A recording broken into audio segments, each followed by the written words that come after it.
Hulaan nyo nasan tayo ngayon. Malimlim ah. Yun oh. Dito tayo sa Arrowville. 7:20 umaga. Ayan. Nung Friday, tumawag sa akin si ma'am. May nag-leak dito sa mga fixed glass na to dito sa may hagdan. So tinawag ko si Josar, kaya nandito ako ngayon. Nagdala ako ng scaffolding. May aayusin na ano, yung silicone. Yan dito sa labas. Yan ang ano ngayon gagawin natin. Ang ganda pa rin.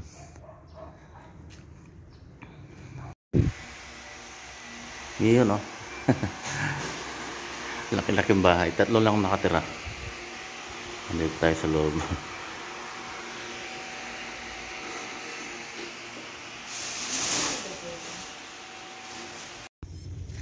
Ayun, so yun nga. Ito yung gagawin natin. Hintay ko lang si Boss Josar. Nakausap ko na. Ay, wala siyang scaffolding kaya pinagdala ko siya. Tapos sila nang bahalang mag-aayos ito. Ako lang mag-provide ng scaffolding nila. Si Napoli oh. Ito yung isang anak niya siguro to. Kapatid ni Poy Poy. May kapitbahay na rin sila dito. Ayan oh. Bungalow, naka-firewall siya dun. Siguro mga 3 bedroom ito. Ayan.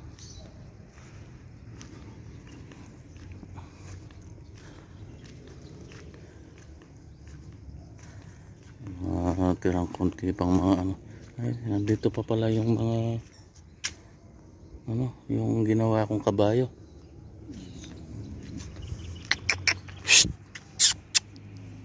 Ang ganda nito.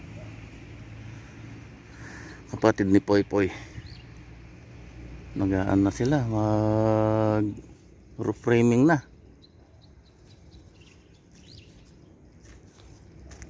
Ayos yung scaffolding nila. Mga pipe. Wala pang tao. Maliit lang. Mga 2 bedroom lang siguro. Naka-firewall siya doon.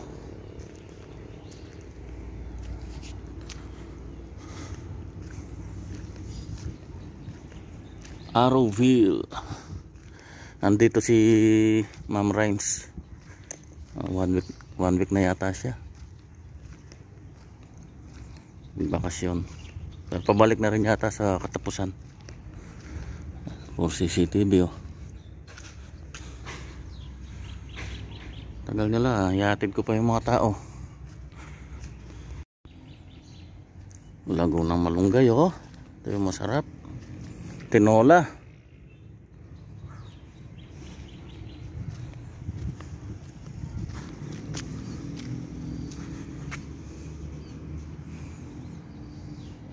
Nabawasan yung mga halaman dito pa lumiwanag ah.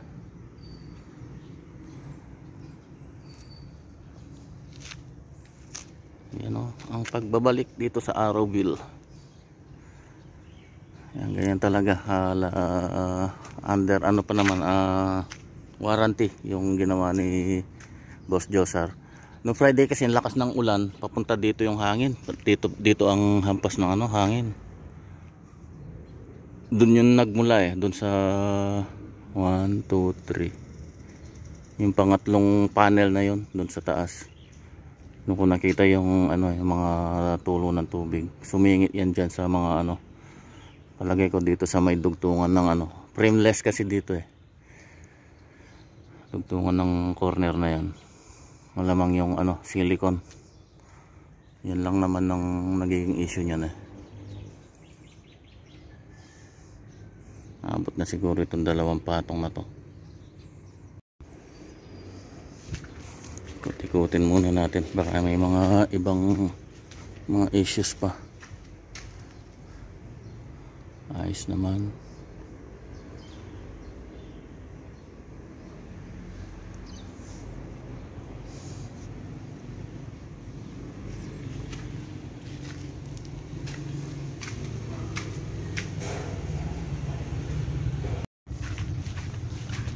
Yun, nandito na.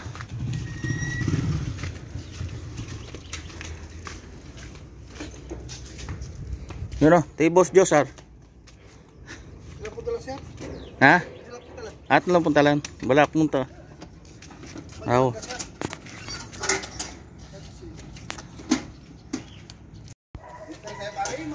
Yun o.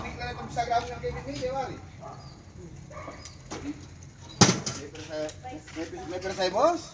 Sa ano? Gandor ko sir na mi kawani eh. Adi ka nung may grinis, pote di ala. Magkape ako pa. Tingnan mo. Ba na po, ma'am? Na? Ba na po. Balikan niya ito para sa altarado ko, sir. Yun o. Yung isang kabahak ng ano, gate. Mali, patayo yan, patayo.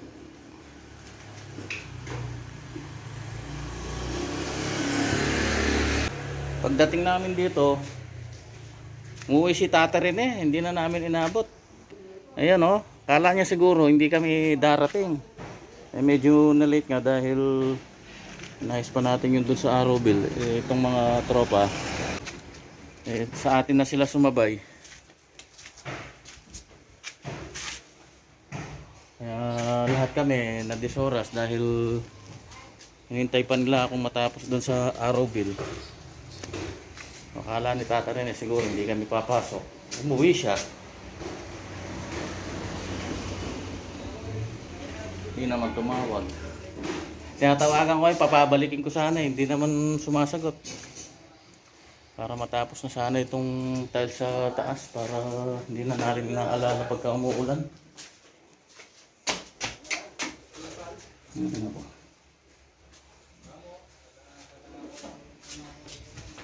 Nakapag-prepare na siya eh.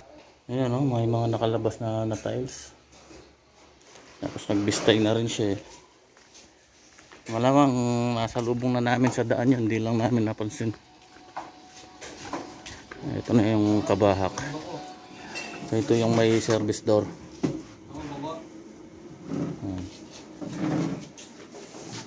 Break time muna. Tropang subo. Kanin.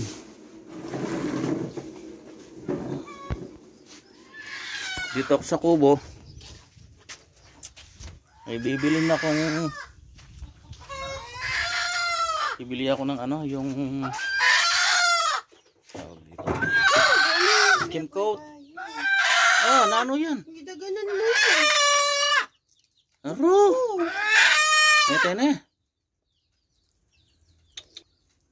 Buhay pa siya. Okay. Tingnan ko sana yung mga sisi dito. Ano dilo? Ba't petanan mo naman? Oh, sa'yo? Dali mo. Kaya kung kita natin. Bagong ano na naman. Bagong dagdag. 2, 4, 6, 7. Siyam yun eh. Ay 10 pala. Yung isa nabugok.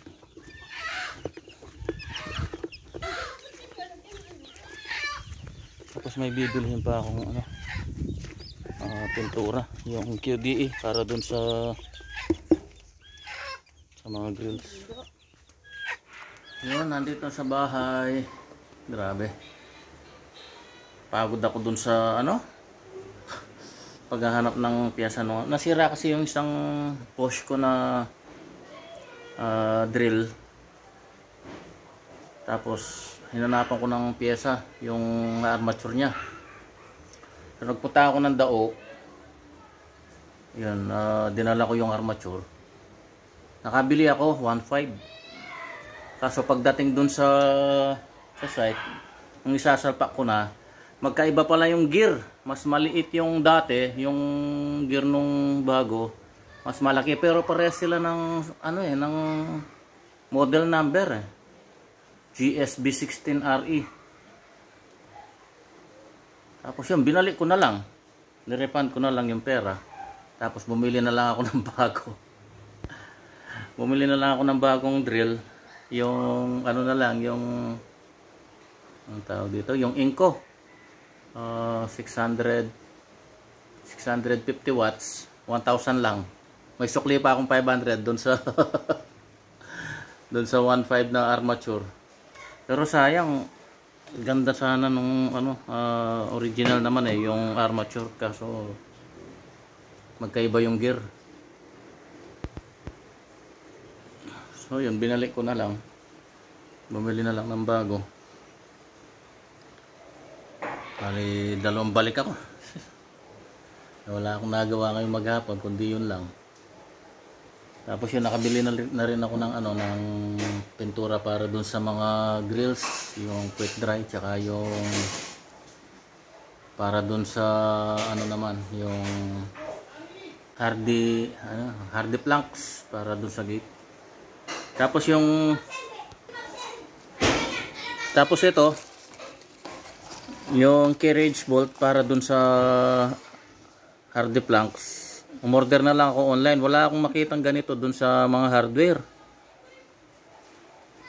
Yan. Carriage bolt ang tawag dito. 1/4 by 1 1/2. 1/4 yung laki niya, yung taba, yung diameter. Tapos 1 1/2 yung haba. So, bumili na lang ako online. Magkano kasi ito? 300 pesos mahigit to 80 pieces. So ito yung pangbobolt natin dun sa hardy plank para dun sa gate. Yung iba black screw yung ginagamit. Hindi ako ganong nagagandahan pag dun. Ito magandang tingnan Ito yung nakalabas, yung round head nya. Mas mainam yan, mas matibay. Pero ano lang siya, GI lang siya, hindi siya stainless. Mas mahal yung stainless. Okay na rin to.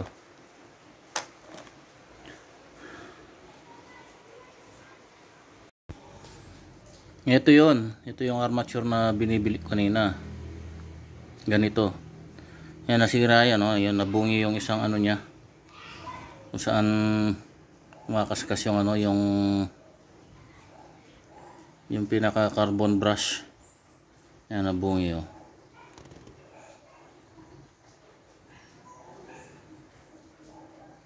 Sayang hindi umubra yung available nila. Ito yung ano, yung gear niya. Maliit ito, yung binibili kanina, malaki pala. Kaya nung isalpak ko, kaya pala ayaw lumapat. Malaki pala nung tiningnan ko. Ito yung drill. GSB 16RE. Matagal na rin itong drill ko na to Ayan Bosch. Ewan ko ba't ganon. Parehas naman ng ano, ng model number. Ba't magkaiba yung gear niya? Sayang. Pati carbon bumili pa naman ako 250. Yung carbon di ko na naripan dahil nabuksan na ito.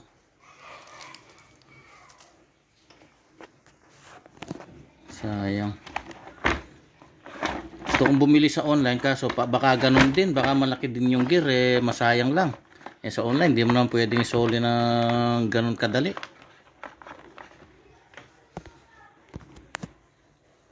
Tuwa pa naman ako, at least kahit mahal, at least merong available. Kaso nga yun, ito nga yung diferensya, yung gear niya na to. Hindi na pwedeng i-repair to ano na pati, malalim na itong ano niya. Kaya yun, napabili na lang ako ng bago. Nandun, iniwan ko na dun sa toolbox dun sa site. Pwede na munang pagtiyagain yun. Tayo bibili ng ano, ng mga branded na heavy duty. Mas komportable rin akong gumamit ng power tools pagka branded. Yan, tulad ng Bosch, Makita, Hilti, DeWalt. Yan. Okay na rin yun, yung inko sana magtagal. Yun nakakaligo na. Kain muna tayo guys. gutom. Yun o, sinigang. Init muna natin. Kahapon nga pala, pinuntahan tayo ni Tune. O yan, si Tune yung pamangkin ni Sir Jimmy. Pinuntahan daw tayo dun sa site. Linggo kahapon, hindi naman tayo nagtatrabaho ng linggo. Yung mga tao niya kasi, since naka-stay in sila doon, pinagtrabaho niya yata. So, kasi yung may rules kasi sila doon sa Severa na bawal magtrabaho ng linggo doon. Yun yung pinakapahinga ng mga tao kaya hindi ka pwedeng magtrabaho ng linggo, bawal. Maingay. So sasabihin naman nila yun pagka kumuha ka ng permit nandun yun sa kontrata. Ito, tingnan ko kung mapapasyalan ko bukas doon sa site niya.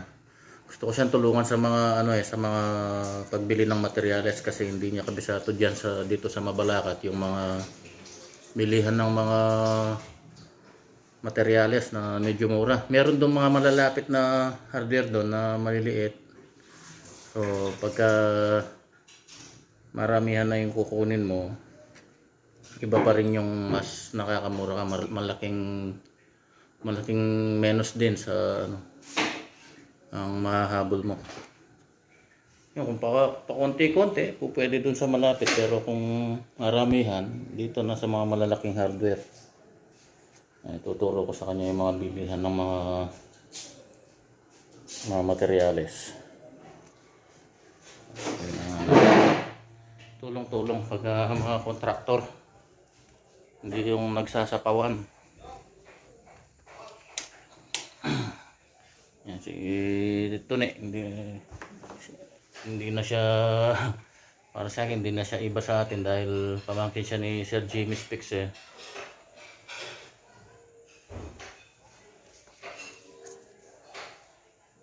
Bukas tingnan ko, pag hindi gaanong busy, pupuntahan ko siya doon sa site niya. Kabilang ano lang naman kabilang street. Kasi Genesis Street yata yung sa kanila yung ginagawa niya.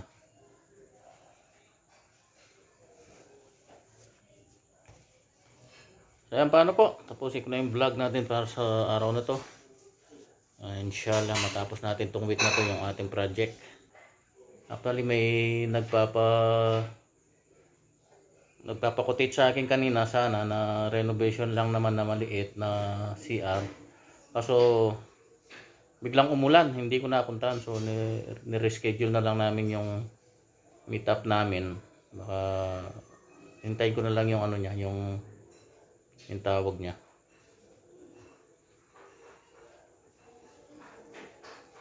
Yan, hanggang bukas. Bye bye, ingat po tayo lagi. God bless us all.